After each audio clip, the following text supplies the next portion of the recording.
स्वागत है इस वीडियो में हम बात करने वाले हैं कुछ टैग्स की जो इम्पोर्टेंट है फॉर्म के लिए और थोड़ा डिजाइनिंग के बारे में बात करेंगे कैसे इसको हम डिजाइन करेंगे। ठीक है, तो चलिए बिना लेट किए हुए हम इसको शुरू करते हैं। सबसे पहले तो एक फाइल बना लेते हैं डे 8 का। हम ये जो फोल्डर है ना वेब फोल्डर, इसमें हम राइट बटन क्लिक करेंगे।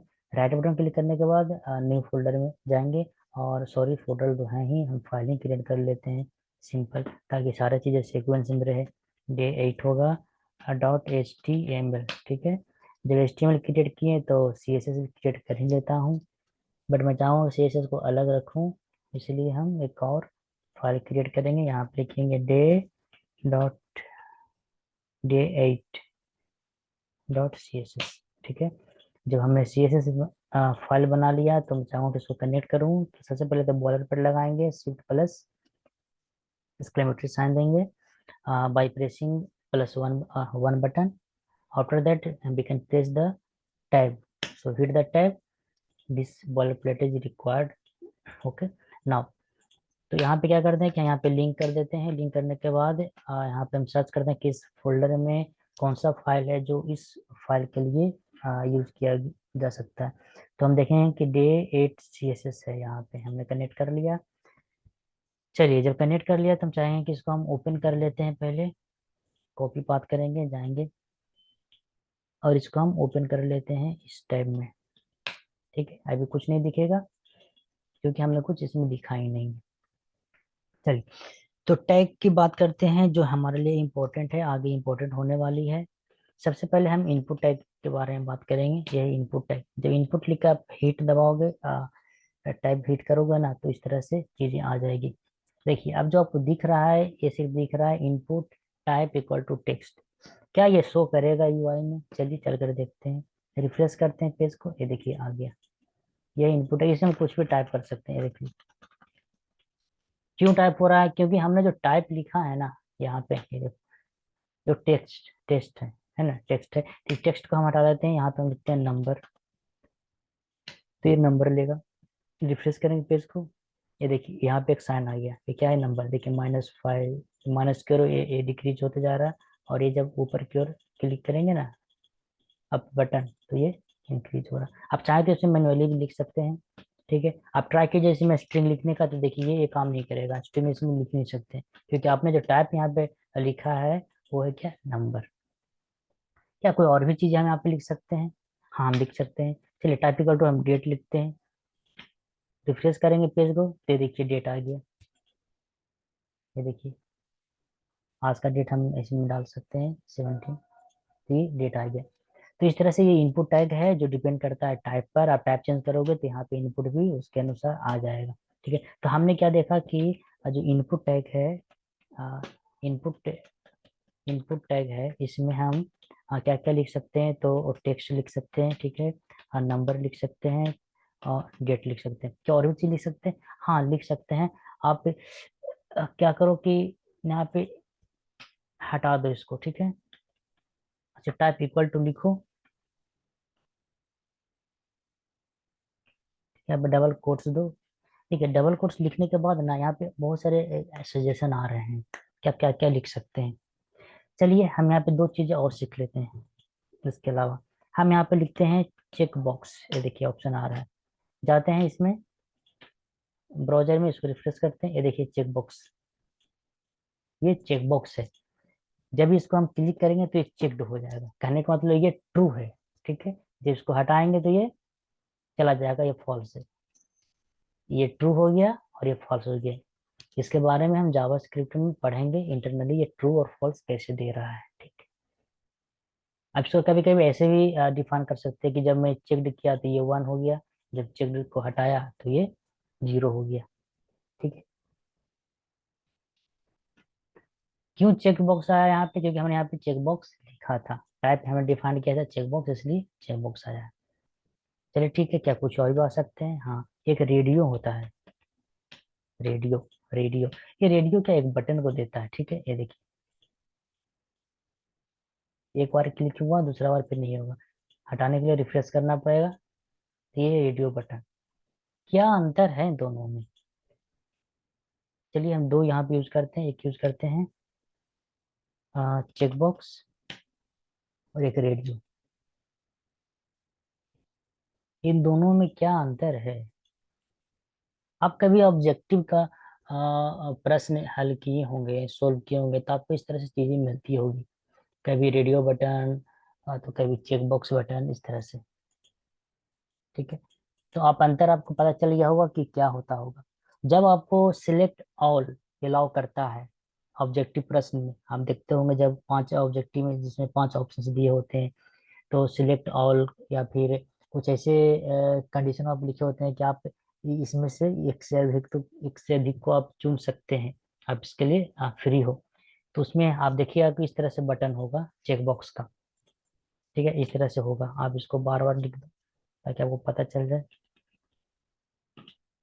रिफ्रेश करोगे तो इस तरह से आपको वर्टिकली बटन होगा कि आप इतने सारे चीजों को आप ये, आप इन सारे चीजों से सहमत हैं कि इतने सारे जो ऑप्शन है ये सही है।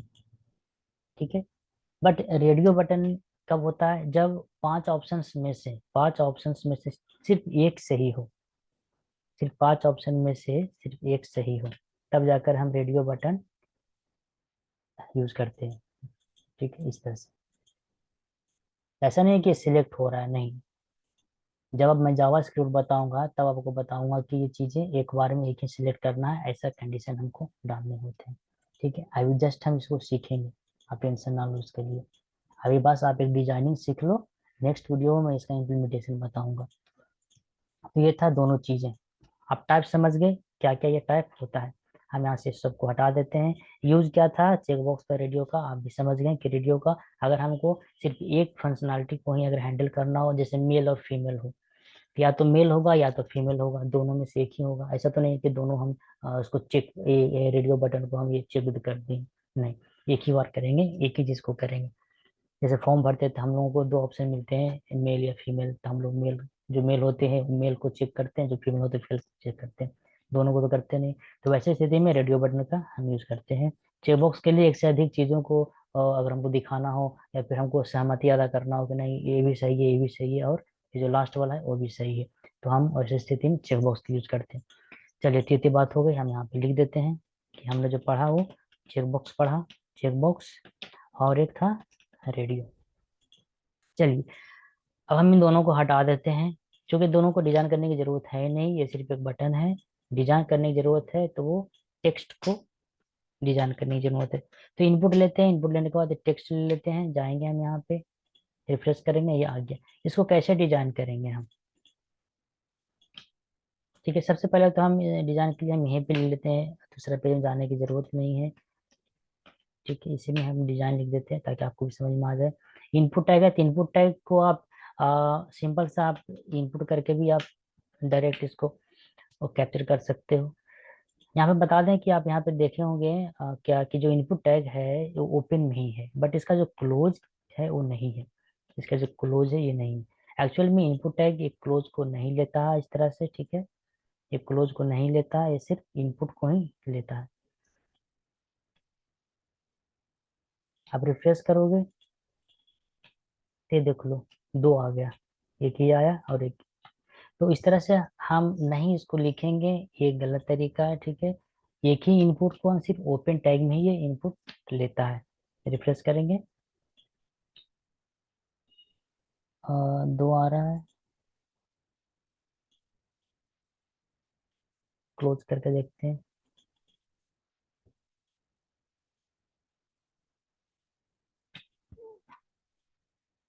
ये रन नहीं कर रहा, कहीं पे मिसिंग है। ठीक है, हम यहाँ पे बॉडी को हटा दिए हैं, जो वहां से हटाया था ना, तो यहाँ से भी हट गया था, तो हम यहाँ पे बॉडी टैग ले लेते हैं। ठीक है, एक इनपुट यहाँ पे, मुझे ये इनपुट नहीं चाहिए, इस इनपुट के कारण 2 इनपुट वहाँ पे दिख रहे हैं। तो सबसे अच्छा बेस्ट तरीका क्या है ना कि एक डिव ले लेते हैं, डिव के अंदर में ये इनपुट को रखते हैं, सेपरेट रहेगा, पता चलेगा। ठीक है, जाते हैं, रिफ्रेश करेंगे पेज को हम, एक इनपुट आ गया। चलिए इसको अब डिजाइन करते हैं हम, ये टेक्स्ट बॉक्स है। ठीक है, डिजाइन करते हैं। डिजाइन करने के यहाँ पे हमने इनपुट को कैप्चर कर लिया, क्योंकि एक ही इनपुट है इसलिए एक इनपुट लिया। बट मैं चाहूंगा कि एक इनपुट नहीं लूँ, और भी इनपुट के बारे में हम यहाँ पे चर्चा करेंगे, तो हम इसको एक पर्टिकुलर आईडी से या फिर क्लास से हम इसको डिफाइन कर देते हैं कि एक क्लास है और हमको CSS लिखना है। तो यहाँ पे हम टेक्स्ट लिखते हैं, टेक्स्ट डैश 01। इस तरह से ना क्लास लिखने के लिए आप सीख जाओ कि क्लास हम जब भी लिखेंगे तो एक यूनिक रूप में लिखेंगे, ठीक है, ताकि लगे कि ये ह्यूमन रीडेबल है। चलिए, तो डिजाइन के लिए क्या करते हैं कि सिंपल सा हम जो लेते हैं बिट हार्ट, सेम चीज इसमें हम लिखेंगे। हमको लगता है कि अगर इसका बिट बढ़ाना होगा तो बढ़ा देंगे, तो हम इसका 400 px कर देते हैं। हाइट है तो अगर हाइट हम 400 करेंगे तो ये बहुत बड़ा हो जाएगा, इसलिए हम चाहेंगे कि ये 30 px ही रहे। चलिए चलकर देखते हैं क्या होता है। ये देखिए 400, ये 30 px, ठीक है, यहाँ पे आप लिख सकते हैं। तो ये तो हार्ट बिट हो गया। आप यहाँ पे देख सकते हैं जब मैं यहाँ पे टाइप कर रहा हूँ ना, तो आपको नहीं लग रहा कि जो टाइप हो रहा है वो लेफ्ट से थोड़ा स्टिकी है, मतलब चिपका हुआ टेक्स्ट है। हम चाहेंगे इसको थोड़ा अलग रखें।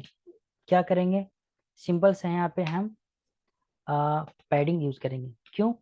क्योंकि हमें इसके अंदर में ही स्पेस चाहिए, इसके बाहर स्पेस नहीं चाहिए। ये जो बाउंड्री दिख रहा है ना ब्लैक कलर में, इसके अंदर में ही स्पेस चाहिए। तो जब अंदर में स्पेस का यूज करना होता है ना, तो हम लोग पैडिंग यूज करते हैं, और जब बाहर यूज करना होता है तो हम मार्जिन यूज करते हैं। चेक कर लेते हैं क्या होता है। चलिए ठीक है, पहले हम मार्जिन दे देते हैं। मार्जिन यहाँ पे 10 px देते हैं। जब 10 px देंगे ना तो ये यहाँ से हट जाएगा, इस पोजीशन से हट जाएगा। ये देखिए हट गया ना, ऊपर से यहाँ से। अब हम चाहेंगे कि इसमें पैडिंग दे देते हैं, कि मुझे पैडिंग चाहिए। क्योंकि मुझे पैडिंग चाहिए सिर्फ लेफ्ट से, तो मैं लेफ्ट से यूज करूंगा 10 px। ठीक है, रिफ्रेश करेंगे हम। ये देखिए अब जो टाइप होगा ना, ये लाइन में जो बाउंड्री है लेफ्ट साइड में उसमें स्टिकी नहीं है, ये सटा हुआ नहीं है, वहां से हटा हुआ है। ठीक है, ये देखिए यहीं से ये टाइप हो रहा है। तो ये था डिजाइन। चलिए अब इसका कलर वगैरह चेंज करके देखते हैं। कभी कभी क्या होता है ना कि आप यहाँ पे क्लिक करोगे तो किसी डिजाइन में का रिक्वायरमेंट आएगा तो ये चीजें नहीं आएगी। ये जो आ रहा है ना, ये आफ्टर क्लिक करने के बाद ये बॉर्डर है जो बोल्ड हो जा रहा है, ये नहीं आएगी। इसको हटाने के लिए हम कुछ यूज करते हैं, जैसे कि देखिए जिसको हम फोकस करते हैं, ये फोकस है, जिसको आप ऐसे समझ लो। ठीक है, और आपको गूगल सर्च करने के लिए बता दूंगा कि जब ऐसा स्थिति हो, जब नहीं काम कर रहा तो आप क्या करोगे। ठीक है, तब क्या करो, यहाँ पे पहले लिख लो डॉट टेक्स्ट 01। ठीक है, यहाँ पे लिख लो आप फोकस। ठीक है, ये फोकस हो गया। कुछ चीजें आपको थोड़ा सीखनी पड़ेगी, याद रखनी पड़ेगी कि ये फोकस होता है। जैसे कि हमने यहाँ पे किया तो ये फोकस कर रहा है। ये फोकस कर रहा है क्या, ये बता रहा है कि आपको इसके अंदर अब टाइप करनी है। ठीक है, आप बाहर क्लिक करोगे तो ये हट जाएगा, तो ये फोकस नहीं कर रहा है, जिसको फोकस कहते हैं। यहाँ पे अगर हम लिख देते हैं जो चीजें आ रही है, वो कहते हैं क्या है, इसको इसको आउटलाइन कहेंगे हम। जो आ रही है ना, ये आउटलाइन कहेंगे। तो अगर हम यहाँ पे लिखें आउटलाइन, ठीक है, मैं चाहता हूँ कि आउटलाइन ये ना रहे, फोकस ही बताऊंगा। ठीक है, इसको कैसे ये करना है। ठीक है, ये देखिए जब क्लिक कर रहे हैं ना, तो ये जो फोकस है जो पहले आ रहा था, अब ये नहीं आ रहा है।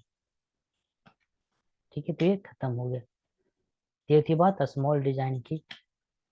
चलिए, क्या हम इसमें कुछ और भी कर सकते हैं? हाँ, कुछ और भी कर सकते हैं। हम इसका रेडियस भी चेंज कर सकते हैं। तो जो बॉर्डर है ना, बॉर्डर दिख रहा है, बॉर्डर, हम चाहते हैं कि बॉर्डर को हटा दें, मुझे नहीं चाहिए बॉर्डर। ठीक है, तो क्या यूज करते हैं हम, बॉर्डर। जब कुछ नहीं चाहिए होता है, हमको दिखाना नहीं होता है, तो हम नन यूज कर देते हैं। ठीक है, तो बॉर्डर हमको नहीं चाहिए तो नन यूज करते हैं। क्लिक करेंगे, देखिए बॉर्डर हट गया। अब देखिए यहाँ पे सिर्फ टेक्स्ट है, बॉर्डर नहीं है। बॉर्डर यहाँ पे नहीं है, सिर्फ टेक्स्ट है। बट ये क्या सही तरीका है? नहीं, ये नहीं दिख रहा है। हमको दिखाने के लिए कुछ ना कुछ यहाँ पे मेंशन करना पड़ेगा। अगर यहाँ पे हम करें कि बैकग्राउंड, बैकग्राउंड कलर हम यहाँ पे थोड़ा सा ग्रे कर देते हैं, अब दिखेगा। रिफ्रेश करते हैं, ये देखिए दिख रहा है। ग्रे तो कर दिया, बट जो टेक्स्ट है ना वो ब्लैक है, तो अच्छा नहीं ना है। तो टेक्स्ट के लिए हम क्या यूज करते हैं, कलर यूज करते हैं। तो यहाँ पे हम कलर यूज कर लेंगे और व्हाइट कर देते हैं। ठीक है, टेक्स्ट व्हाइट। रिफ्रेश करेंगे, अब यहाँ पे टाइप करेंगे तो देखिए व्हाइट में टाइप हो रहा है। ये जो अब दिख रहा है आपको बॉर्डर, इसका जो रेडियस है ना, वो कॉर्नर शो कर रहा है। देखिए मैं चाहता हूँ कि नहीं, जो बॉर्डर रेडियस है इसको राउंड कर दिया जाए। तो हम क्या करेंगे, यहाँ पे लगाएंगे, लिखेंगे बॉर्डर रेडियस 20 px। ये देखो कैसे राउंड हो जाएगा ये। ये देख लो। बट हम चाहेंगे कि जो कर्सर है जो बिलिंग कर रहा है ये थोड़ा सा लेफ्ट से और ज्यादा रहे। तो लेफ्ट से यहाँ पे हमने लिखा था पैडिंग 10, हम 10 की जगह पे 20 लिख देते हैं। ठीक है, हम रिफ्रेश करेंगे, ये देख ली। अब ये सही तरीका। तो इस तरह से हम डिजाइन करते हैं इनपुट टैग का। And according to the requirement आप इसको कर सकते हो कि क्या है। हो सकता है रिक्वायरमेंट आए कि नहीं ये कलर होना चाहिए, या फिर जो ग्रे है ना ये इतना ग्रे नहीं होना चाहिए। तो हम ग्रे पे जाएंगे, यहाँ पे क्या करेंगे कि इसको थोड़ा हल्का कर देंगे, व्हाइट कलर के रूप में इसको हम दिखा देंगे। ठीक है, तो ये देखिए आरबीजी में आ गया value red green and blue.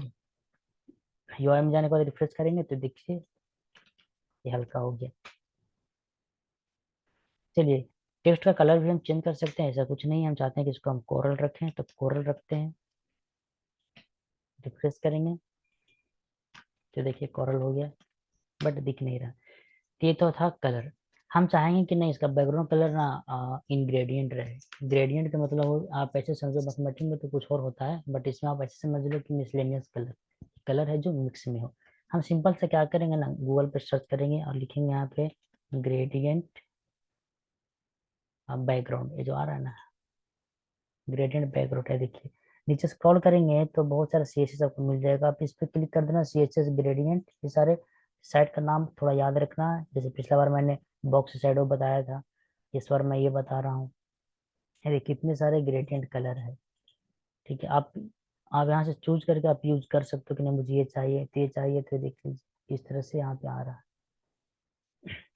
ठीक है, ये हमारा जो बैकग्राउंड कलर है ना जो दिख रहा है, ये हमारा बैकग्राउंड कलर है। आप यहाँ से कॉपी कर सकते हो, जब कॉपी करोगे ना, कॉपी करने के बाद यहाँ पे जाओ और यहाँ पे पेस्ट कर दो।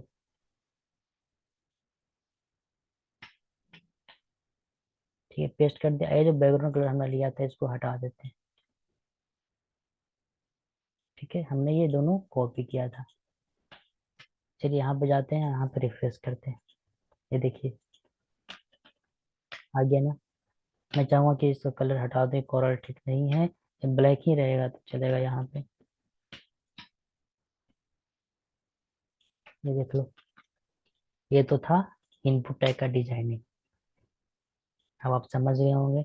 इनपुट टैग में क्या करते हैं ना कि हम इसको टेक्स्ट को हटा करना हम नंबर कर देते हैं। ये लो, रिफ्रेश करेंगे ना, ये देखो नंबर आ गया। बट ये टेक्स्ट यहाँ पे टाइप नहीं होगा, सिर्फ नंबर टाइप हो जाएंगे। चलिए, बट हमको टेक्स्ट की चर्चा कर रहे हैं। ये था नंबर। टेक्स्ट डिजाइन इस तरह से होता है, आप सीख गए।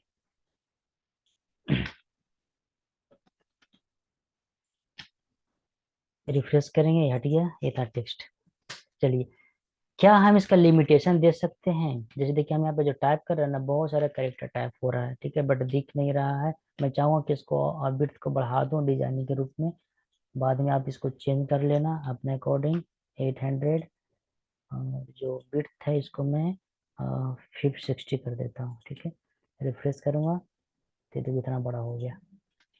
जितना बड़ा हुआ है ना तो इसको हम चाहेंगे कि फ़ॉन्ट साइज भी इंक्रीज कर दें। तो फ़ॉन्ट साइज के लिए हम यहाँ पे लिखेंगे फ़ॉन्ट साइज हम यहाँ पे 36 px ले लेते हैं, क्योंकि फील्ड बड़ा है तो ये भी बड़ा ही आना चाहिए। ये देखो अब ठीक है। चलिए, हम यहाँ पे करेक्टर टाइप करते हैं डेवलपमेंट, DEVELOPMENT। आप यहाँ पे करेक्टर को ना काउंट करो, 1 2 3 4 5 6 7 8 9 10 11, ये टोटल 11 करेक्टर है।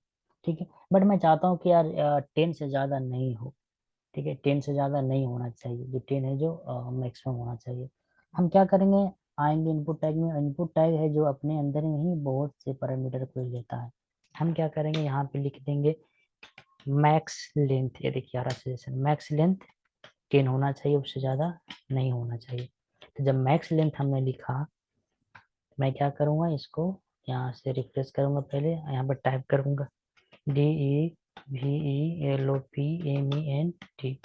देखो टी ना प्लेस नहीं हो रहा है, क्योंकि 10 करेक्टर ये हो चुका है, अभी इससे ज़्यादा ये नहीं लेने वाला। ठीक है, तो ये था कंडीशन। ये मैक्स लेंथ हो गया, मतलब मैक्सिमम 10 हो सकता है। क्या मीन लेंथ भी होता है? हाँ होता है। अगर हम यहाँ पे कहें मीन लेंथ, मीन लेंथ 2 होना चाहिए। ठीक है, चलिए जाते हैं, रिफ्रेश करते हैं। ये 2 है, मैक्स मिनिमम 2 और मैक्सिमम 10 होना चाहिए। यहाँ पे हमने वैलिडेशन नहीं दिया इसलिए ये दिख नहीं रहा है, आप ऐसे समझ लो। इस तरह से हम दोनों अकॉर्डिंग टू द रिक्वायरमेंट हम यूज कर सकते हैं, मिनिमम एंड मैक्सिमम। ये चीजें आप नंबर के साथ भी कर सकते हैं, इसके लिए आप फ्री हो। ठीक है, चलिए तो ये तो बात हुई इनपुट टैग का। एक टैग होता है सिलेक्ट टैग, हम यहाँ पे लिखते हैं select. Select tag close tag भी लेता है, जैसे यहाँ पे आप देख लो। नेम क्या है, आईडी क्या है, इसका चर्चा हम नेक्स्ट वीडियो में करेंगे जब हम इम्प्लीमेंट करेंगे। आप बस अभी इतना समझ लो, ये सिलेक्ट है और इसके अंदर ये हम कुछ ऑप्शंस को डिफाइन करते हैं। ऑप्शंस क्या है मैं बताऊंगा अभी जस्ट। ये सिलेक्ट है जो क्लोज टैग को अपने साथ लेता है। हम जाते हैं यूआई में, रिफ्रेश करके देखते हैं क्या आता है। ये देखिए आया, बट ये स्मॉल एक आप ऐसे समझ लो एक चेकबॉक्स की तरह है, साइज में है कि नहीं। जो ड्रॉप डाउन हो रहा है, जो क्लिक करने से देखिए नीचे कुछ आ रहा है, मतलब ये है ना कि ये अपने अंदर कुछ और भी चीजों को ये करता है, लेता है, जो यहाँ पे आ रहा है। बट ये क्या, यहाँ पे इनपुट टैग है और इसके ठीक सामने इनपुट टैग ये आ रहा है। तो ये जो इनपुट टैग होते हैं ये इनलाइन एलिमेंट होते हैं। ठीक है, ये इनलाइन लेते हैं, ब्लॉक नहीं होते हैं, ये इंटायर चीजों को ब्लॉक नहीं कर सकते। जैसे हम यहाँ पे अगर कॉपी पेस्ट कर दें ना दो तीन इनपुट को, रिफ्रेश करें तो ये देखिए, क्योंकि इधर स्पेस नहीं था इसलिए नीचे आ गया। अगर हम इसका विड्थ को अगर कम कर दें, हाँ जैसे 200 कर देते हैं, और इसके जो 20 px, और जो फॉन्ट साइज हमने लिया है 36 ना, ये बहुत ज़्यादा है, हम इसको कमेंट कर देते हैं। रिफ्रेश करेंगे तो ये देख लीजिए इनलाइन में आ रहा है ना। ये अलाउ करता है कि इनलाइन में आप लिख सकते हो, आप इसके लिए फ्री हो। ठीक है, बट अभी हमको दिखाने के लिए क्या करना होगा, हमको नीचे टॉप और बॉटम के रूप में लिखना होगा। तो कंट्रोल जेड प्रेस करके हम इसको एज इट इज कर देते हैं। ये एज इट इज हो गया। यहाँ से हटा देते हैं दोनों को, मुझे एक ही चाहिए।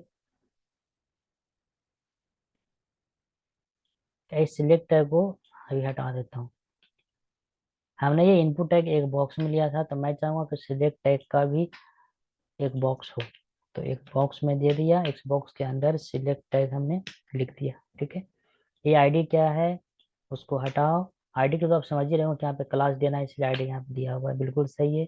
नेम यहाँ पे क्या था वो मैं बताऊंगा अगले वीडियो में जब इसको इम्प्लीमेंट करेंगे। चलिए, सिलेक्ट टैग में कुछ और आते हैं, क्या आते हैं, ऑप्शंस आते हैं। ऑप्शन देखिए, जब ऑप्शन किए तो ऑप्शन अपने अंदर एक वैल्यू को लेता है, और ये ऑप्शन भी एक टैग है जो अपने साथ ओपन टैग और एक क्लोज टैग को रखता है। आप किसके साथ बहुत सारे ऑप्शंस को आप लिख सकते हैं, आप इसके लिए फ्री हो। वैल्यू क्या होना चाहिए, आप कुछ भी फिलहाल के लिए वैल्यू लिख दो, राम। तो यहाँ पे आपको डिफाइन करना पड़ेगा ये राम है। वैल्यू हमेशा स्मॉल लेटर में लिखिए तो ज़्यादा अच्छा रहेगा। श्याम, यहाँ पे आप लिख दो श्याम। ठीक है, यहाँ पे आप नाम दे दो मोहन, यहाँ पे लिख दो मोहन। मैं जो लिख रहा हूँ ना ये टैग के अंदर लिख रहा हूँ और वैल्यू इक्वल टू लिख रहा हूँ। आप इसको इस तरह से करके आप देख लो। ठीक है, तो आपको पता चल जाएगा कि एक टैग के अंदर है और ये भी है जो एक टैग के अंदर है।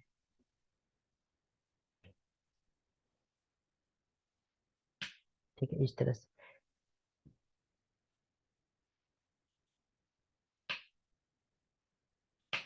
क्योंकि ये स्मॉल स्मॉल टैग है इसलिए एक ही लाइन में लिखते जा रहे थे। ठीक है, इसके लिए फ्री हो। यहाँ पे लिख दो पंडित, यहाँ पे लिख दो कैपिटल PANDIT पंडित। इस वैल्यू में हम कुछ नहीं लिखेंगे, पता है क्यों, क्योंकि मुझे यहाँ पर एक सिलेक्ट दिखाना है, ताकि यूजर को पता चले कि मुझे यहाँ पे करना क्या है। तो मुझे यहाँ पे सिलेक्ट करना है। ठीक है, कुछ पल के लिए हम यहाँ पे से सिलेक्ट हटा देते हैं, चाहे इसको हम कमेंट आउट कर देते हैं। ठीक है, अब जाते हैं यूआई में, चेक करते हैं दिखता कैसे है। ये देखिए श्याम मोहन पंडित ये आ रहा है, आप जो सिलेक्ट करोगे उसके अकॉर्डिंग ही आता जाएगा, ठीक है। बट जब हम सिलेक्ट कर रहे हैं ना, इस पर क्लिक कर रहे हैं, तो नीचे ड्रॉप डाउन तो आ रहा है, इस चीज को हम ड्रॉप डाउन कहते हैं, नीचे तो आ रहा है, बट ये बता नहीं रहा है कि सिलेक्ट करना क्या करना है। अगर हम रिफ्रेश करें तो ये देखिए बाय डिफॉल्ट जो फर्स्ट में राम है वो राम ही आ रहा है, बट मैं चाहता हूँ कि यहाँ पे इस तरह बाय डिफॉल्ट नहीं रहे, यहाँ पे एक सिलेक्ट का टेक्स्ट है सबसे पहले, तो हम यहाँ पे क्या करेंगे, वैल्यू रखेंगे, वैल्यू का एम्प्टी देंगे और सिलेक्ट को इस तरह से हम लिखेंगे। रिफ्रेश करेंगे तो देखिए यहाँ पे सिलेक्ट आ गया, ये सिलेक्ट, इसलिए इसको हम सिलेक्ट टैग कहते हैं कि आप अपने अकॉर्डिंग इसको सिलेक्ट करके अपने फंक्शनलिटी को पूरा कर सकते हो, ठीक है, जो आप आगे करने वाले हो। चलिए, क्या हम इस सिलेक्ट में सीएसएस लगा सकते हैं? हाँ बिल्कुल लगा सकते हैं। हम क्या करते हैं कि सीएसएस को कैप्चर कर लेते हैं, आप क्लास से कैप्चर कर लो, अच्छा रहेगा। यहाँ पे लिख दो सिलेक्ट, जाओ अपने स्टाइल सेक्शन में, यहाँ पे लिख दो सिलेक्ट कर्ली ब्रेसेस लो और इसके अंदर स्टाइल को लिखो। हम क्या करते हैं कि ये पूरा को इसी को हम कॉपी पेस्ट कर देते हैं, इसके अंदर क्या होगा मुझे नहीं पता, लेकिन ये चेंजिंग होगा, ये देखिए हो गया ना। तो ये था सिलेक्ट। तो आप यहाँ पे डिजाइन लिख सकते हैं। आपने देखा कि इनपुट टैग में इतने सारे सीएसएस आप लिखोगे तब जाकर इसका एक डिजाइन तैयार हो जाएगा। आप इसको चेंज कर सकते हो अकॉर्डिंग टू द रिक्वायरमेंट, ठीक है। तो क्या क्या था, विड्थ है, हार्ट है, मार्जिन है, पैडिंग है, बॉर्डर है, कलर है, बॉर्डर रेडियस है, फॉन्ट साइज है और बैकग्राउंड कलर। तो अपने अकॉर्डिंग इसको चेंज कर सकते हो, इतने सारे सीएसएस को ये ले रहा है। चलिए अब हम बात कर लेते हैं, ये तो दो चीजें हो गई, तो हम यहाँ पे बात कर लेते हैं थोड़ा हम बटन की। बट बिफोर दैट हम चाहेंगे कि आप वैल्यू और नेम के बारे में भी जान लें, ठीक है। चलिए, ये नेम क्या होता है, सबसे पहले नेम हम लिखते हैं, नेम इक्वल टू, नेम को पैसे समझ लो, तो जो नेम आप यहाँ पे लिख रहे हो वो बता रहा है कि ये जो नेम है वो इनपुट का कोई एक नाम है। जैसे कि अभी हम इनपुट यहाँ पे लिखे हैं, तब पता चल रहा है कि किस तरह का इनपुट है, पहला वाला किसी प्रकार का इनपुट नहीं है, तो हमको इसको बताना पड़ेगा। तो जब हम फंक्शनलिटी यूज करते हैं जावास्क्रिप्ट में ना, तो नेम यहाँ पे हम देते हैं, ठीक है। आप यहाँ पे नहीं भी दोगे फिर भी चलेगा, कोई दिक्कत नहीं है। बट कभी कभी जब आप स्केल पे जाओगे, जैसे रिएक्ट पढ़ोगे, तो नेम का यूज करना पड़ेगा, एक अच्छे प्रैक्टिस के लिए बहुत जरूरी होता है। चलिए, नेम हम यहाँ पे लिख देते हैं, नेम इक्वल टू, हम चाहते हैं कि ये नेम रहे, नेम स्मॉल लेटर में नेम रहे, ठीक है। और यहाँ पे वैल्यू, वैल्यू इम्पिटी कर देता हूँ फिलहाल के लिए। क्या चेंजिंग होता है, ये कोई चेंजिंग नहीं होगा, ठीक है, क्योंकि हम यहाँ पे बताने के लिए यहाँ पे नेम लिखा है कि ये जो इनपुट है ये नेम के लिए। अगर मैं यहाँ पे एक और इनपुट लिख दूँ, जैसे मैं इसी बॉक्स को कॉपी करता हूँ और इसको नीचे हम पेस्ट कर देता हूँ, ठीक है। और मैं चाहता हूँ कि अब ये नेम नहीं रहे, यहाँ पे ये ईमेल रहे, तो ये ईमेल हो गया, ठीक है। रिफ्रेश करेंगे देखेंगे तो दो बॉक्स आ जाएगा, बट ये आइडेंटिफाइड नहीं हो रहा है कि कौन सा बॉक्स क्या है, ठीक है, पता नहीं चल रहा है। तो हम क्या करते हैं यहाँ पे ना, एक प्लेस होल्डर का यूज करते हैं। देखिए, जब भी आप इसमें लिखें इनपुट टैग में, तो स्पेस देकर लिखिए, इतने सारे पैरामीटर खुलेगा। स्पेस में हम लिखते हैं कि इंटर योर नेम, ठीक है। मैंने क्या लिखा प्लेस होल्डर में, inter your name. Place holder क्या होता है, प्लेस होल्डर का मतलब से आप समझ रहे हो कि क्या कर रहा है, एक प्लेस को होल्ड कर रहा है, ठीक है, जो आपको टाइप करने में ये प्रॉब्लम नहीं क्रिएट करने वाले हैं। जब हम यहाँ पर रिफ्रेश करेंगे तो ये देखिए, आप यहाँ जो टाइप करोगे तो प्लेस होल्डर हट जाएगा। एक कह रहा है यूजर को कि भैया जी हम यहाँ पे ना नेम लेंगे, ठीक है, इंटर योर नेम, आप यहाँ पे अपना नाम यहाँ पे इनपुट करो, ठीक है, ये बता रहा है। बिल्कुल इसी प्रकार हम अगर यहाँ पे प्लेस होल्डर लिखें, प्लेस होल्डर यहाँ पे हम लिखेंगे इंटर योर ईमेल आईडी, ठीक है। जाएंगे यहाँ यूआई में रिफ्रेश करेंगे, इंटर ईमेल आईडी। इससे पता चल रहा है कि यूजर को यहाँ पे नेम में इंटर करना है और यहाँ पे अपना ईमेल आईडी इंटर करनी है, ठीक है। हम यहाँ पे टेक्स्ट जो यहाँ पे लिखे हैं, क्या यहाँ पे ईमेल लिख सकते हैं? देखिए ईमेल लिखते हैं, रिफ्रेश करते हैं, यहाँ पे हम ईमेल लिख सकते हैं। देखिए इससे ज़्यादा ये टाइप नहीं हो रहा क्योंकि हमें यहाँ पे मैक्सिमम लेंथ देख के रखा है। तो हम टाइप में ईमेल भी हम ले सकते हैं, इसके लिए फ्री है, ठीक है। चलिए वैल्यू क्या है अभी, ये वैल्यू इक्वल टू यहाँ पे एमबीटी है।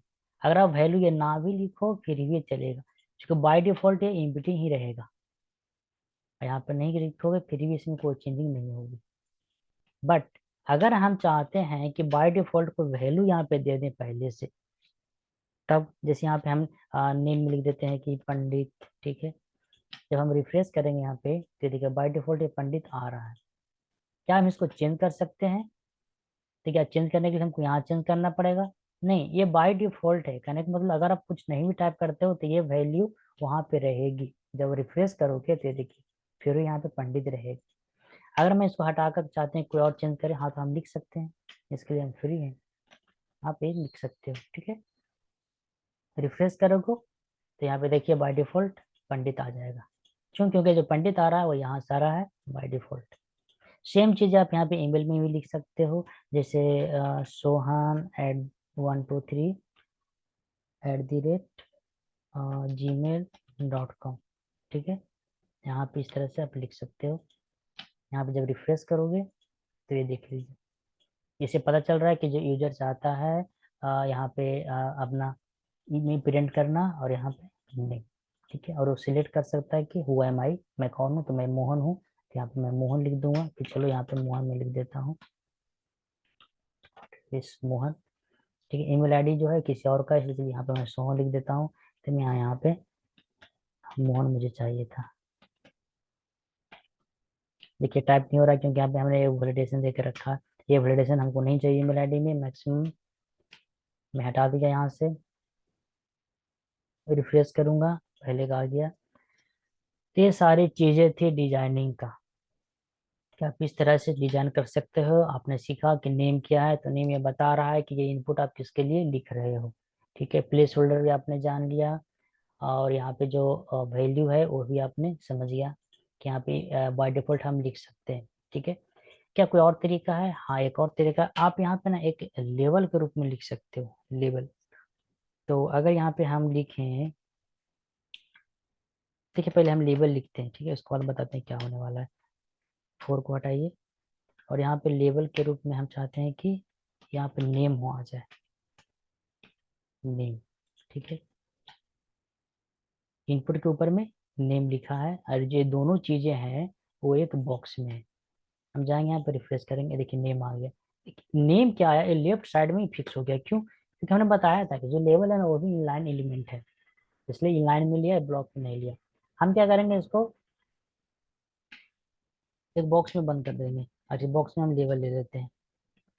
ये देखिए एक बॉक्स के अंदर में एक और बॉक्स है जिसमें लेवल है जो सेपरेट है टेक्स्ट के लिए, और इनपुट है जो एक अलग है।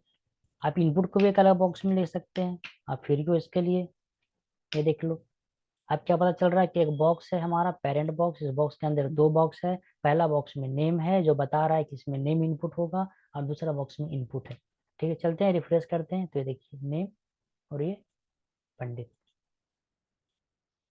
तो इस तरह से हम नेम डिफाइन करते हैं, बट इतना लिखने की जरूरत नहीं है, आप इसको हटा दो। सिंपल सा आपको अगर डिजाइन करना होगा ना, तो आप ये सारी चीजें अपने अकॉर्डिंग लिख सकते हो, इसके लिए फ्री हो। बट मैं क्या चाहूंगा कि जब ब्लॉक में ही लिखना है हमको, तो हम पी टैग लिख देते हैं, एक ही पी टैग में। ये देख लो थोड़ा सा स्पेस भी आ गया और अच्छा भी है। तो इस तरह से नेम लिखते हैं। इसको और अच्छे से अगर डिजाइन करना हो तो मैं चाहूंगा कि जो पी है ना जो इधर आ जाए, फॉन्ट भी चेंज हो जाए।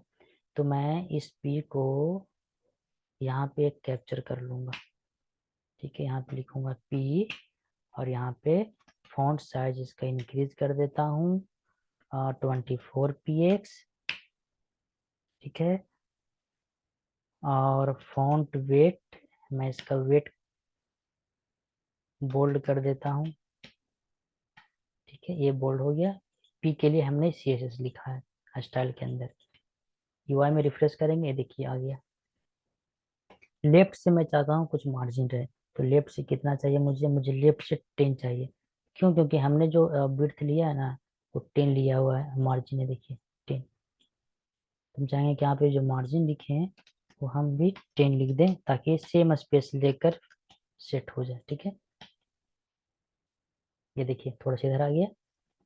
ईमेल आईडी को भी हम बिल्कुल उसी तरह से लिख सकते हैं। इसका फॉन्ट को भी हम इंक्रीज कर सकते हैं, 36 है 36 कर देते हैं। ईमेल आईडी के लिए सिंपल कॉपी करेंगे हम इस नेम को, और ईमेल इसमें है, इसके नीचे जाएंगे, यहाँ पे पेस्ट कर देंगे और चेंज कर देंगे ये ईमेल को। ठीक है, नेम दे देंगे ईमेल, रिफ्रेश करेंगे, ये देखिए नेम और ईमेल आ गया। सिलेक्ट में क्या हम चाहते हैं कि यहाँ पे कुछ वेरिएबल नेम रहे, सिंपल इसके नीचे जाएंगे, पेस्ट करेंगे इसी नेम को, और यहाँ पे हम लिख देंगे सिलेक्ट योर नेम। ठीक है, रिफ्रेश करेंगे, ये देखिए अब देखने में अच्छा लग रहा है। तो इस तरह से हम डिजाइन करते हैं अकॉर्डिंग टू द रिक्वायरमेंट।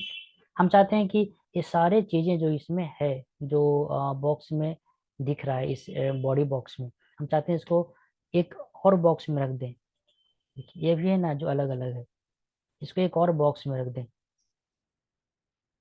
तो इसके लिए हम या तो div यूज कर लें या फिर एक फॉर्म यूज कर लें। फॉर्म क्या है, मैंने बताया था फॉर्म भी है जो एक ब्लॉक एलिमेंट है, और ये फॉर्म को लेता है एक। ठीक है, जैसे कि आप पे जब भी जाते हो कोई साइट पे तो लॉग इन करते हो, साइन अप करते हो, तो इसमें क्या होता है कि एक फॉर्म आ जाता है, एक पेज आता है जिसमें अपना डिटेल डालते हो, तो उसको हम फॉर्म कहते हैं। ठीक है, तो आप इसको क्या करो ना, क्या एक एक डिव ले लेते हैं। ठीक है, डिव लेने के बाद इसको सबको इसके अंदर हम डाल देते हैं, सबको सिलेक्ट करेंगे एक बार, ये है, यहाँ से कट करके ना इसके अंदर में पेस्ट कर देते हैं। ठीक है, अब ये एक बॉक्स में आ गया।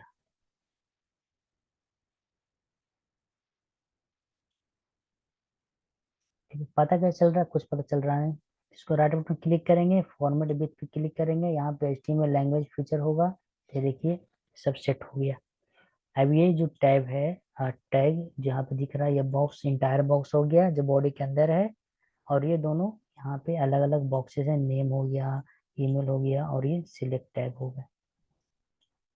चलिए अब क्या करते हैं कि इस बॉक्स में, जो ये बॉक्स यहाँ पे हमने बनाया है, इसके अंदर में हम इसके अंदर में एक क्लास लेते हैं, क्लास में हम bx बॉक्स ले लेते हैं। इस बॉक्स पे यहाँ पे हम कैप्चर करेंगे, या फिर ऊपर में कैप्चर करना बेटर होगा। यहाँ पे लिख देते हैं .bx, और इसको हम बॉर्डर देते हैं, सबसे पहले बॉर्डर 1px सॉलिड रेड। देखते हैं ये दिखता है या नहीं, ये देखिए दिख गया। बट ये क्या, यहाँ पे तो स्पेस आ रहा है, हम चाहते हैं कि स्पेस नहीं आए, इसमें फिक्स हो जाए, जितना ये कंटेंट है ना उतना ही कंटेंट में ही एडजस्ट हो, इतना नहीं आए। तो उसके लिए हम क्या करेंगे कि विड्थ यूज करते हैं, विड्थ। ठीक है, विड्थ हम दे देते हैं 400 px, जाएंगे यूआई में, रिफ्रेश करेंगे तो देखिए यहाँ आ गया। तो इस तरह से हम कितना चेंज करेंगे, 500 तो 600, ये बहुत इरिटेटिंग है। तो हम क्या करेंगे कि एक प्रॉपर्टी है फिट कंटेंट, ये देखिए ऑप्शन आ रहा है, जो ये कंटेंट को ही फिक्स कर देगा, जहां तक कंटेंट है ना वो वहीं तक रहेगा, ये देखिए रह गया। हम चाहते हैं कि थोड़ा सा स्पेस रहे चारों तरफ, ये जो बाउंड्री दिख रहा है ना इसके अंदर थोड़ा स्पेस रहे। तो बाउंड्री के अंदर स्पेस के लिए हम क्या यूज करते हैं, मार्जिन या पैडिंग। पैडिंग, हम यहाँ पे पैडिंग यूज करेंगे, 15 px, इतना काफी है। ठीक है, रिफ्रेश करेंगे तो देखिए आ गया। जब हमने यहाँ पे विड्थ दिया, तो हम चाहेंगे कि इसको सेंटर पे कर देते हैं, तो क्या करेंगे कि मार्जिन हम ऑटो कर देंगे। हम ये जानते थे कि जब हम विड्थ को देते हैं, विड्थ देने के बाद जब हम उसको मार्जिन ऑटो करते हैं तो ये सेंटर पे आ जाता है। सेंटर आने के लिए हम बताए थे, तो देखिए सेंटर पे आ गया। फिर हम चाहेंगे कि नहीं, बॉर्डर कलर चेंज कर देते हैं, और टॉप से थोड़ा सा स्पेस देते हैं, और स्पेस देने के बाद इसका जो बॉर्डर रेडियस है उसको थोड़ा राउंड कर देते हैं। तो हम चाहेंगे कि यहाँ पे बॉर्डर रेडियस जो मेरा है, वो बॉर्डर रेडियस हो जाए 25 px, थोड़ा राउंड रहे, और ये जो कलर बॉर्डर का है वो ब्लैक रहे। ठीक है, ये ब्लैक हमने दे दिया। अब जाते हैं रिफ्रेश करते हैं, तो देखिए आ गया ना। ये टॉप से कुछ स्पेस ले, तो टॉप से स्पेस लेने के लिए सिंबल से हम क्या करेंगे ना, कि जो फॉर्म इस तरह से आ रहा है, ये किस चीज़ का फॉर्म है इसको मेंशन है इस बॉडी में कर देते हैं। ये बॉडी है ना, यहाँ पे हम h1 टैग लेते हैं, यहाँ पे लिख देते हैं कि लॉगिन फॉर्म। ठीक है, इस तरह से।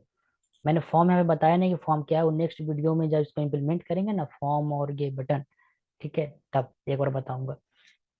आप यहाँ पे सिंपल से लिख लो लॉगिन फॉर्म। हम जाएंगे रिफ्रेश करेंगे तो देखिए लॉगिन फॉर्म आ गया। बट ये लॉगिन फॉर्म तो ये लेफ्ट साइड में आ रहा है, मुझे इसका सेंटर में चाहिए। तो सेंटर के लिए सिंपल से हम क्या करेंगे कि यहाँ पे h1 टैग को हम कैप्चर करेंगे, और टेक्स्ट को सेंटर में लाने के लिए एक CSS प्रॉपर्टी था टेक्स्ट अलाइनमेंट, और ये सेंटर।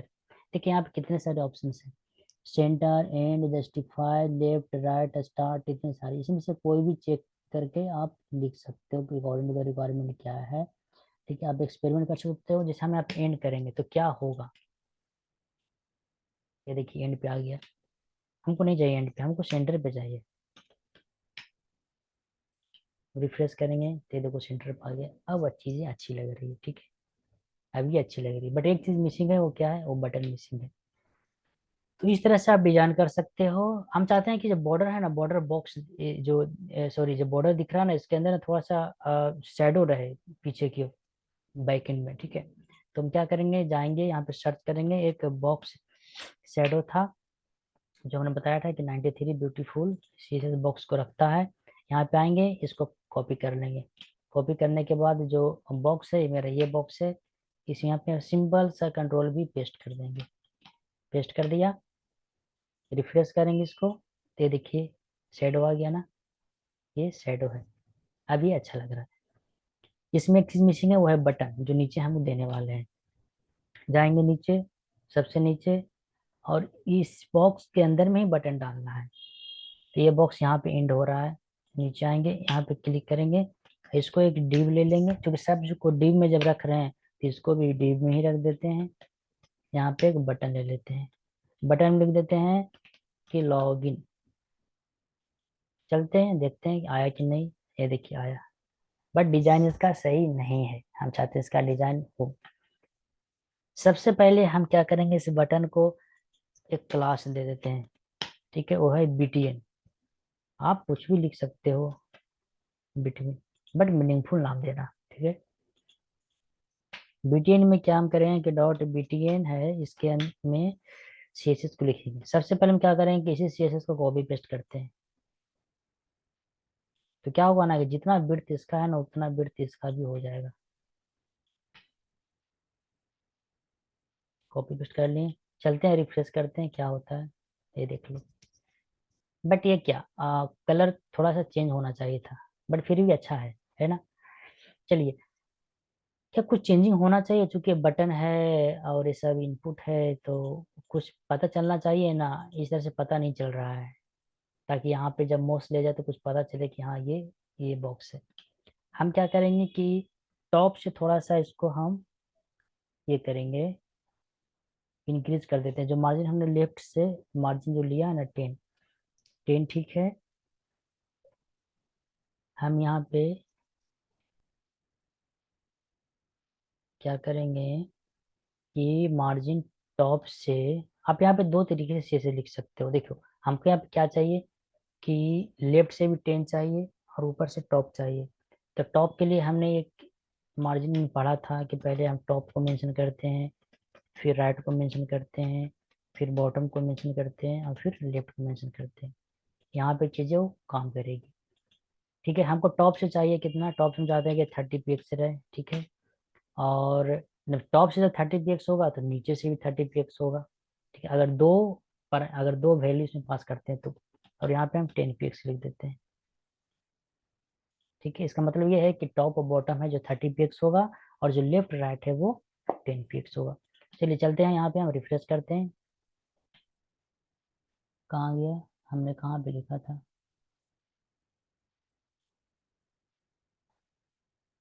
BTN मार्जिन 30 px, और ये px, ये चीजें यहाँ पे नहीं हमको लिखनी है।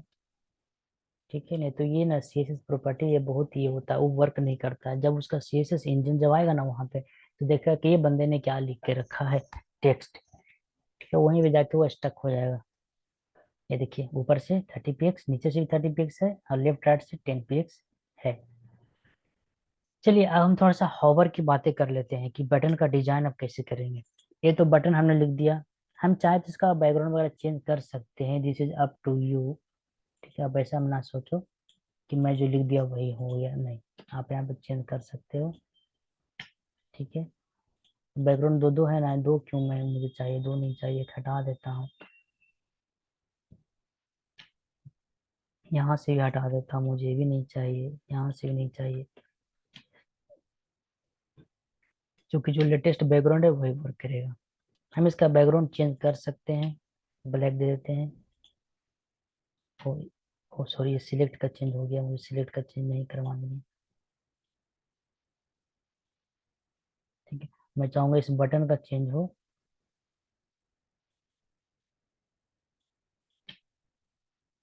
ठीक है, ये अब ये लॉगिन बटन है। जब क्या होना, जब ये आए यहाँ पे, इसका जो माउस यहाँ पे जब आए ना, जब हॉवर करे इस पर, इससे क्रॉस करे, तो इसका अब जो आइकन है वो चेंज हो जाए।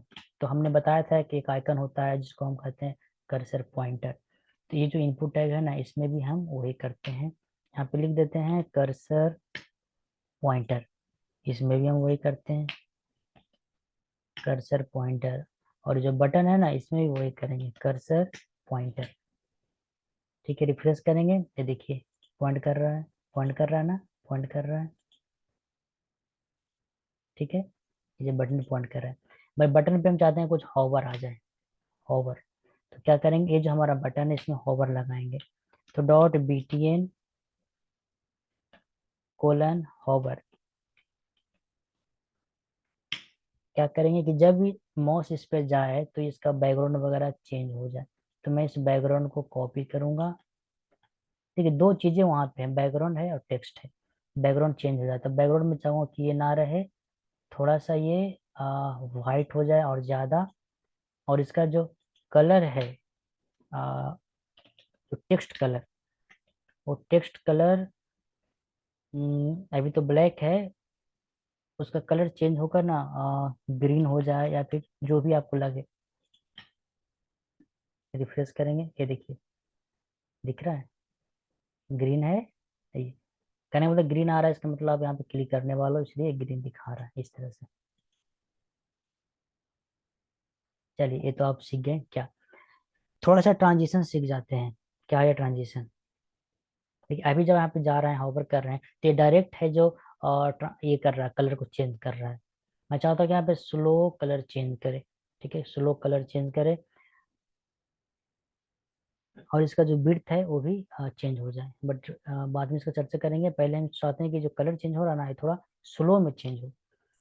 तो ट्रांजिशन लगाएंगे का, ये जो बटन है ना, बटन में ट्रांजिशन लगाएंगे हम यहाँ पे सबसे पहले। यहाँ पे क्या करेंगे, ट्रांजिशन, ये ट्रांजिशन हो गया। हम ऑल सबसे पहले लेते हैं। ये ऑल के मतलब अगर हम लिए हैं, तो यहाँ का मतलब होता है कि जो हॉवर में जो भी है, बटन से दिया हुआ चीजें, यहाँ पे हॉवर, ये सारे चीजें इसमें ये कैप्चर करेगा। कहने का मतलब इस सारे चीजों को रन करेगा। ठीक है, ये सारे चीजों को रन करेगा अगर आप ऑल लिख रहे हो तो। अगर कोई पर्टिकुलर चीज को दे रहे हो तो सिर्फ पर्टिकुलर चीज को ही वो लेगा। ऑल लिखेंगे, हमको कितना सेकंड तक उसको रखना है, तो हम 0.3 सेकंड लिखते हैं। ये देखिए सेशन आ रहा है, किस तरह से होनी चाहिए। तो यहाँ पे चार प्रकार के होते हैं ट्रांजिशन। एज है, एज इन है, एज इन आउट है, और ये आउट है। एज में डालेंगे तो क्या होगा ना, कि ये सिर्फ हॉवर तो दिखाएगा, बट ये ना तो इन में होगा ना आउट में। मतलब जब ये आप कर्सर को ले जाओगे वहां पे, तो ये ना तो ये आउट आते हुए दिखेगा, ना ही इन में जाते हुए दिखेगा। किस तरह दिखेगा मैं आपको बताता हूँ। तो पहले हम यहाँ पे ट्रांजिशन को समझ जाते हैं कि ट्रांजिशन है क्या, क्या क्या किन किन पैरामीटर को लेता है। लिखने का तो एक और तरीका है, बट आप डायरेक्ट लिखो ठीक रहेगा। पहला तो ये CSS को लिएगा, ठीक है, स्टाइल जिसको कहते हैं।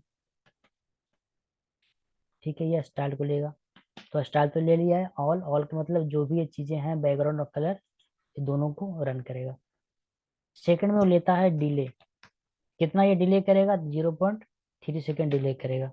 और ये टाइप लेगा, इसको कह देते हैं किस तरह से इसको दिखाना है। चलिए अब चलते हैं यूआई में, रिफ्रेश करते हैं और ये देखिए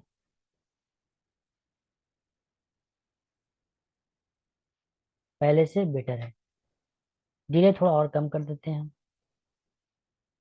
हम चाहते हैं क्या, यहाँ पे 3 सेकेंड, ये बहुत ज़्यादा हो जाएगा देखिए, रिफ्रेश करेंगे तो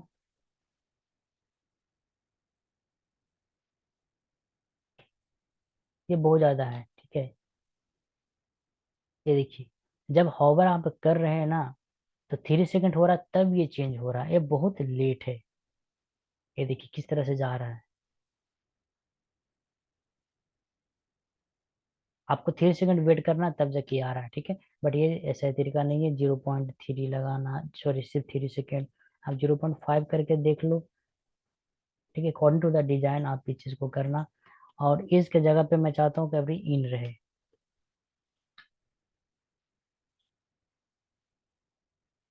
ये देखो ये इन की ओर है, मतलब कि ये अंदर की ओर इसका ट्रांजिशन दिखाई दे रहा है। पता बहुत कम चलेगा, ठीक है। आउट में देखते हैं क्या है। आउट, रिफ्रेश करेंगे, ये आउट की ओर है। तो दोनों में पता नहीं चलता है, कम होता है, तो हम क्या करते हैं कि इन और आउट ना दोनों यूज कर लेते हैं। इन और आउट दोनों यूज कर देते हैं, ठीक है। ऐसे रिफ्रेश करते हैं, ये देख लीजिए। हम क्या करते हैं, यहाँ पे एक डिजाइन लेते हैं, करेंगे। देखिए यहाँ जो हमने बिट्स लिया है ना, वो क्या है, ये 800 है, 60 px है। हम इस बिट्स को यहाँ से हम कट कर लेते हैं, ठीक है। कट कर लिए और इस बिट्स को हम इस हॉवर वाला में पेस्ट कर देते हैं। और इसमें जो बिट्स हम देते हैं वो कुछ इस तरह से देते हैं बिट्स। यहाँ पे 800 है ना, हम यहाँ पे 400 लेते हैं, 400 px। और जो हाइट है वो हाइट हम 60 px ही रखेंगे, ठीक है। चलते हैं यहाँ पे रिफ्रेश करते हैं। ये देखिए क्या हो रहा है, जब होवर कर रहे हैं तो किस तरह से इंक्रीज हो रहा है और कितना धीरे धीरे हो रहा है। जब ये ट्रांजिशन को हम कमेंट आउट करते हैं तो देखिए क्या होगा। होवर में, होवर जब करेंगे तो ये चारों सीएसएस रन होगा। रिफ्रेश करते हैं, ये देखिए ये फास्ट हो रहा है। होवर करते के साथ ही ये अपना जो बिट है 800 px को कंप्लीट कर रहा है, ठीक है। ये यूजर एक्सपीरियंस नहीं है, ये हमारा यूजर एक्सपीरियंस है, देख लीजिए। ठीक है, सही तरीका है। नहीं, मैं चाहता हूँ कि इसको सेंटर में रखूं और सेंटर में रखकर ये दोनों तरफ से ये हो, ठीक है। अब इसको सेंटर में कैसे करेंगे, क्या हम टेक्स्ट लाइन सेंटर कर देंगे तो सेंटर हो जाएगा? चलिए देखते हैं, ट्राई करते हैं, है तो टेक्स्ट ही। रिफ्रेश करते हैं, ठीक है, तो नहीं हो रहा है। अब क्या करेंगे, इसको ना सेंटर में करने के लिए हम इस div में लगा देंगे CSS। इस div में हम CSS लगा देंगे। तो इस div को कैप्चर करने के लिए एक क्लास ले लेते हैं। क्लास लेने के बाद इसमें हम बटन लिख देते हैं, ठीक है। और इस सेंटर को यहाँ से हम हटाएंगे। इसी के ऊपर में हम सीक्वेंस में लिखेंगे, क्योंकि ये इसके बटन में हम CSS डाल रहे हैं तो ये बटन के ऊपर में है। आप यहाँ पे एक चीज को विचार करो, देखो ये जो बॉक्स है, इस बॉक्स के अंदर इतने सारे बॉक्स हैं, जो ईमेल है, ठीक है, नेम है, और ये टेक्स्ट सिलेक्ट है, और इसके नीचे एक और डिव है जो बटन है। तो क्या हम इस CSS को ऐसे लिख सकते हैं, ये BX हो गया, BX, और यहाँ पे चार्ट सिलेक्टर देंगे और यहाँ पे लिख देंगे हम बटन। तो इस तरह से अगर हम CSS लिखते हैं कॉम्बिनेटर को यूज करके, तो एक अच्छा प्रैक्टिस होता है, ठीक है। BX यानी BX के अंदर एक बटन है, ठीक है। और बटन क्या है, वो एक क्लास है, ठीक है। और ये भी क्या है, एक क्लास है।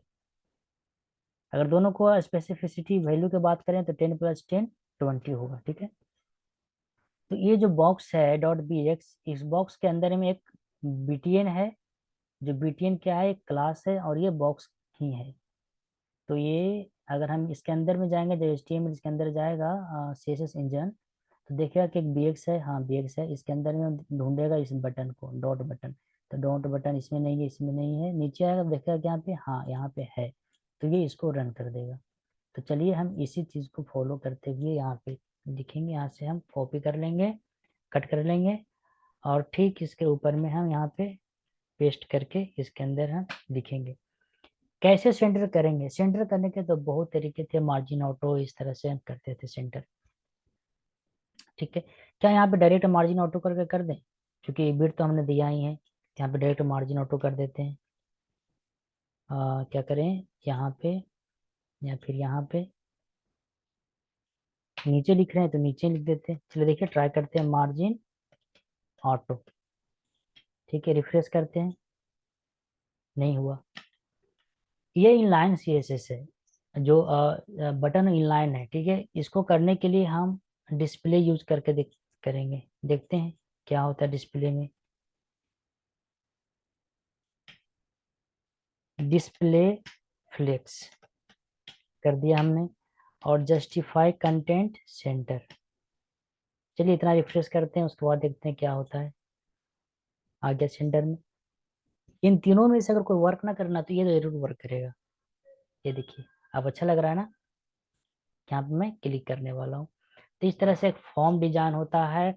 इस चीज को आप ऐसे समझ लो, इनपुट को इस तरह से डिजाइन करते हैं।